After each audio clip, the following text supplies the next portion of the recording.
अतुल की आखिरी पुकार। सब्र, दर्द और इंसाफ की उम्मीद। कभी कभी जिंदगी इंसान को ऐसे मोड़ पर ले आती है जहां न कोई सुनने वाला होता है, न कोई समझने वाला। सब्र की हद पार हो जाती है और इंसाफ एक सपना बनकर रह जाता है। बेंगलुरु में रहने वाले 34 साल के इंजीनियर अतुल सुभाष की कहानी ऐसी ही सच्ची लेकिन दर्दनाक दास्तान है जो समाज से एक बड़ा सवाल पूछती है। क्या हमारे देश में सच बोलने वाला इंसान सुरक्षित है? अतुल का जीवन सामान्य था। वह मेहनती, सादगी पसंद और परिवार से बेहद जुड़ा हुआ व्यक्ति था। नौकरी में अच्छा नाम था, माता पिता की सेवा करता था और जिम्मेदार बेटा था। मगर शादी के बाद उसकी जिंदगी धीरे धीरे एक ऐसे जाल में फंस गई जिससे निकलना असंभव लगने लगा।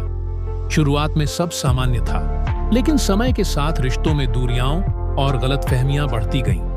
पत्नी और ससुराल वालों के बीच की खींचतान ने उसके मानसिक संतुलन को तोड़ दिया। समाज, जो एक पुरुष के दर्द को अक्सर अनदेखा कर देता है, वही चुपचाप देखता रहा। अतुल ने हमेशा अपने परिवार को प्राथमिकता दी।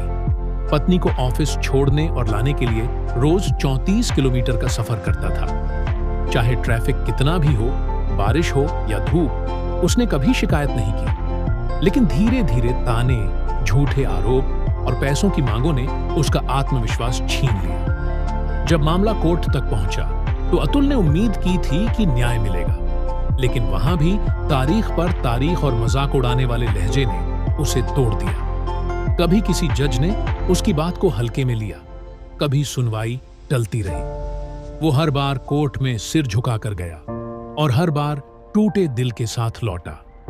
सब्र की इंतहा। अतुल ने अपने जीवन के आखिरी महीने में एक चेकलिस्ट बनाई। 3 हिस्सों में बांटी गई थी। जिंदगी के आखिरी दिन से पहले करने वाले काम, आखिरी दिन की तैयारियां, 3 और अंतिम क्षण के निर्णय। उसने लिखा कि उसे अपने ऑफिस, परिवार और जिम्मेदारियों से जुड़ा कोई भी काम अधूरा नहीं छोड़ना है। यहां तक कि उसने अपना फोन क्लियर किया, फिंगरप्रिंट और फेस रिकॉग्निशन हटाया ताकि कोई उसका फोन दुरुपयोग न कर सके।